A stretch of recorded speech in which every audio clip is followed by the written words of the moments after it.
주님께서 여러분과 함께 루카가 전한 거룩한 복음입니다.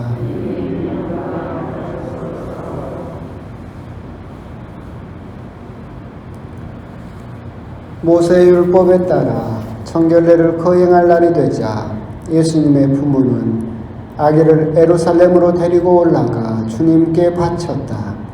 주님의 율법에 태를 열고 나온 사내 아이는 모두 주님께 봉헌해야 한다고 기록된 대로 한 것이다.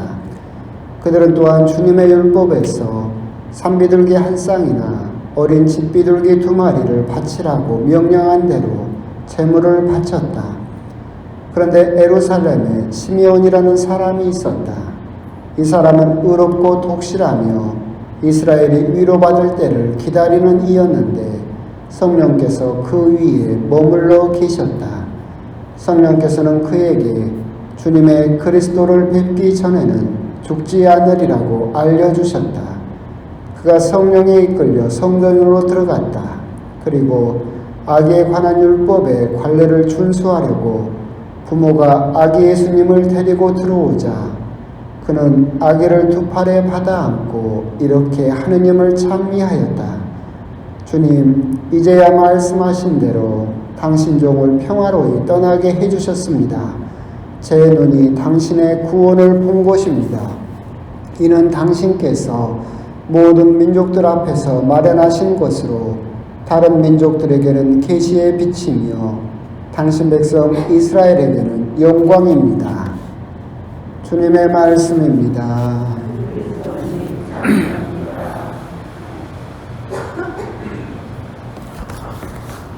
사랑하는 주님,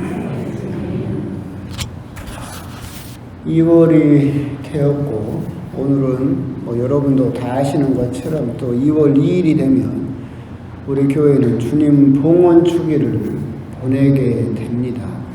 주님 봉헌 주기는 굉장히 역사가 오래된 주기입니다. 이미 600년경에도 기록에 신자들이 초를 켜고 기념을 했던 것이 그렇게 여행기에 남아있을 정도로 우리 초세기부터 우리 신자분들이 이 주기를 지냈던 그런 또 기록이 있죠.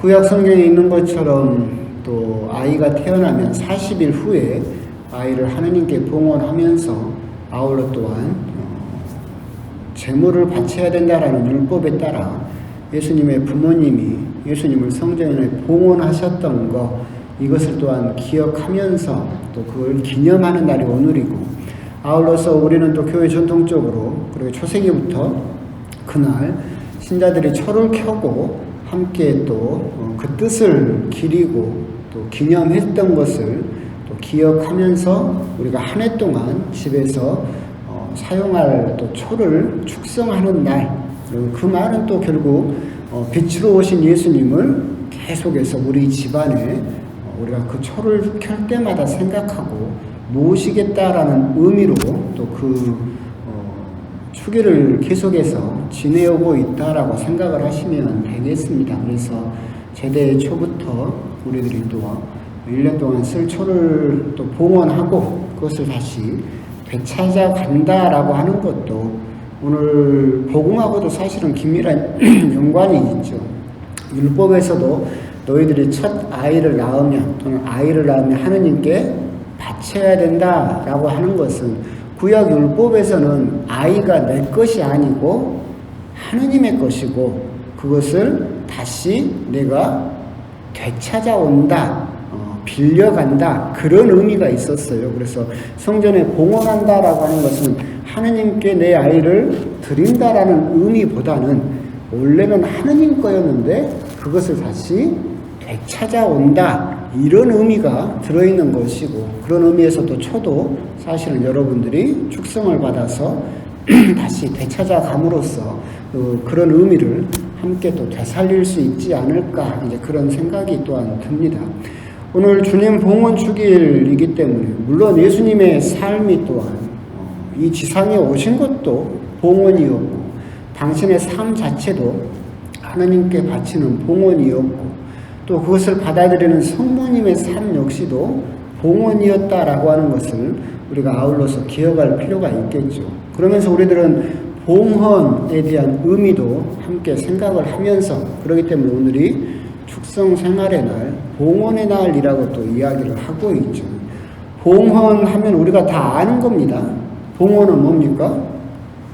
하느님께 드리는 거, 이것을 봉헌이라고 하죠. 뭐 이 봉헌하면 또 잠깐 또 좀 목소리 낮추고 했더니 또 누가 벌써 눈을 감고 그랬어. 그 생각나는 이야기가 이제 이것밖에 없는데 그런 게 있었어요.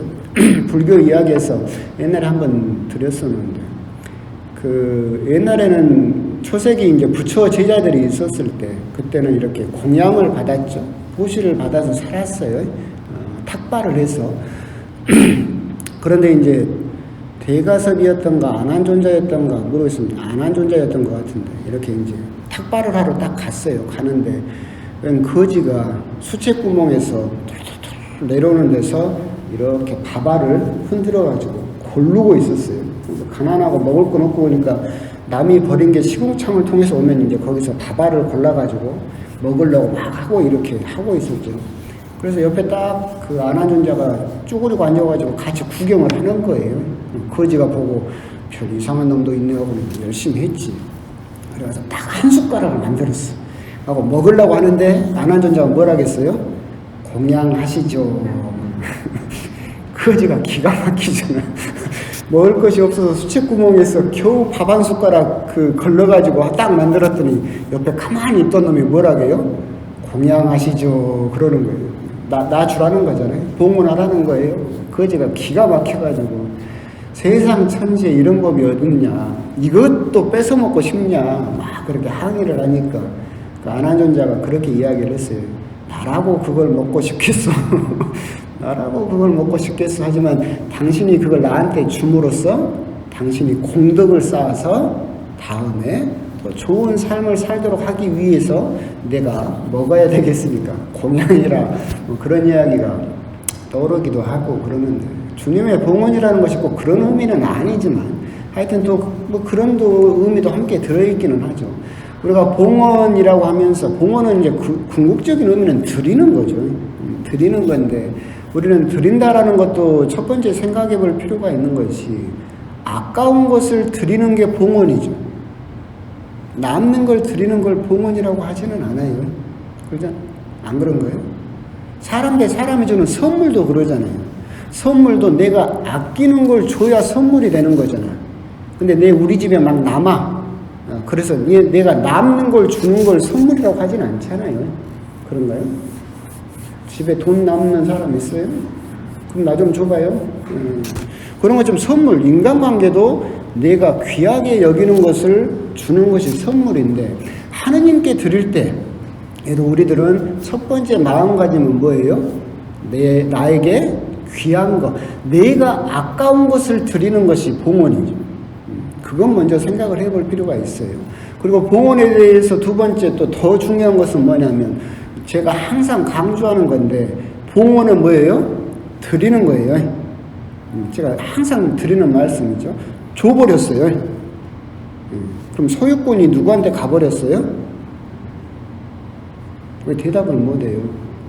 내가 이것을 하느님에게 줬어요. 그럼 이제 이것은 누구 거예요? 그러죠. 그건 안 해. 하느님 거지. 받은 사람 거예요. 이게 봉헌이에요. 완전하게 드려버리는 거. 그런데 우리들은 봉헌한다라고 해놓고 온전하게 봉헌하지 못하는 경우가 참 많죠. 드렸다고 해놓고도 아직도 내 거라고 생각하는 경우가 참 많아요. 그런 의미에서 제가 몇 번씩 드렸던 말씀이 하는데 옛날에 이거 몇 번씩 해서 귀에 못이 박혔겠다고 그 어떤 본당에서 말했잖아요. 어떤 신자분들이 단체에서 나랑 별로 사이가 안 좋아가지고 그 단체에서 나한테 옷을 선물해 줬다니까. 코트를 굉장히 비싼 코트를 선물해 줬어요. 사이 좀 좋아지려고. 근데 내가 딱 입어봤더니 커. 내 사이즈만 대충 보고 샀나 봐. 그래서 안 입었어요. 그랬더니 막 그분들이 나만 보면 뭐라고요? 왜 안 입냐고. 그 비싼 거 사줬는데 왜 안 입고 다니냐고. 아, 크단께요? 아, 커도 좀 줄여서 입으시라고. 근데 제 동기가 놀러 왔어요. 너 입어봐라. 그랬더니 딱 맞아. 입고 가라. 줬어요. 그랬더니 그 신자들이 내가 줘버렸다는 걸 알고 나한테 뭐라고요? 그걸 왜 줬냐? 그 비싼 걸 신부님 입이라고 드린 건데 딴 사람 주면 어쩌냐? 정말로 나 준 건 맞아요? 나 줬다며. 그럼 나를 줬으면 그건 누구 거예요? 내 거지. 그럼 내가 딴 사람을 주든 말든 뭔 상관이야? 근데 나를 줬다고 해놓고도 아직도 마음속에는 뭐가 있는 거예요?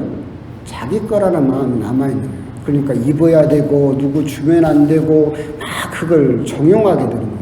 봉헌이라고 하는 걸 생각할 때 우리들은 첫 번째 내가 아끼는 것을 드리는 것이 봉헌이고, 두 번째는 완전하게 드려버리는 것이 봉헌이에요. 우리들은 그걸 잘 생각을 해야 돼요. 그렇다면 이제 우리가 여기서 또 생각해야 될 필요가 있는 게 그거죠. 우리들이 하느님께 봉헌한다라고 했을 때 이것도 귀에 못 박히겠다. 우리가 봉헌했을 때 하느님이 제일 기뻐하시는 것이 뭐라겠어요? 이때쯤에 외울 만도 한데 뭐예요? 생명이야, 생명. 시간이 아니라 생명. 근데 지금 우리들은 생명을 드릴 방법이 없죠.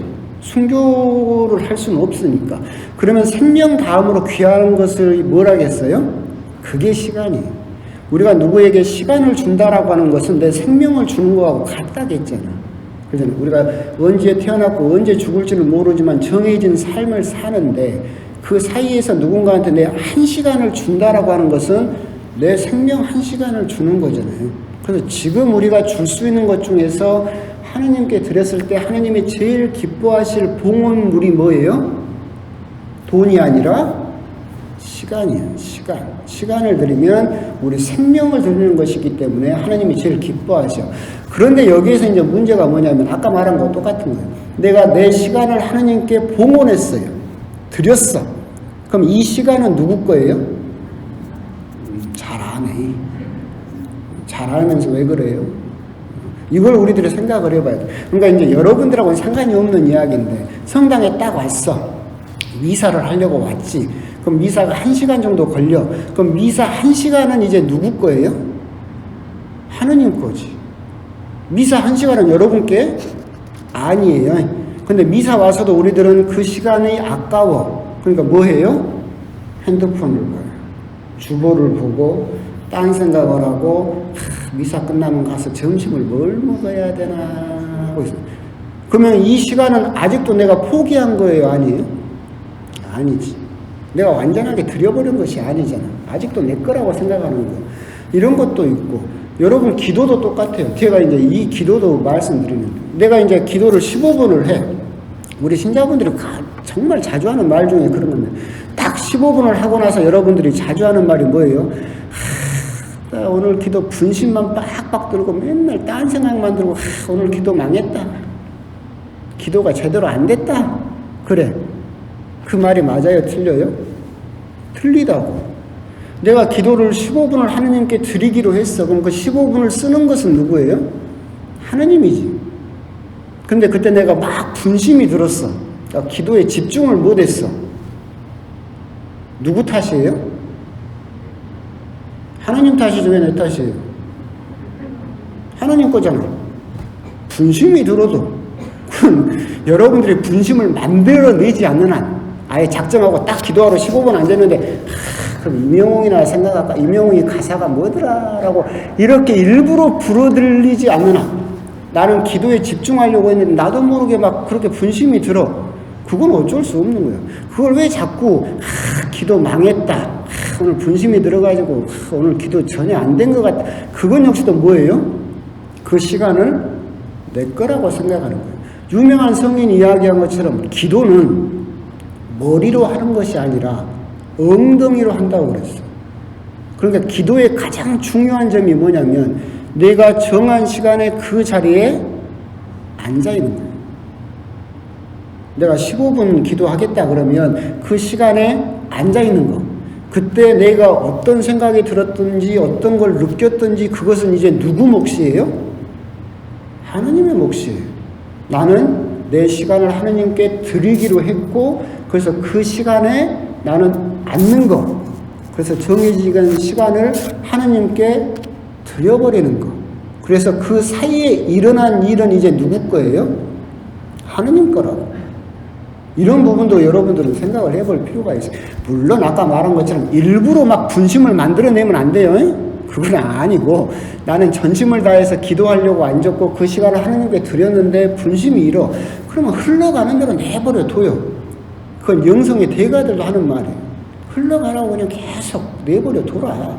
그러는데 그것을 딱 끝나고 나면 그 시간이 내 거였기 때문에 기도를 잘했다, 기도를 못했다. 평가는 누가 해야 되는 거예요? 하느님이 하는 거죠. 하느님 거였잖아.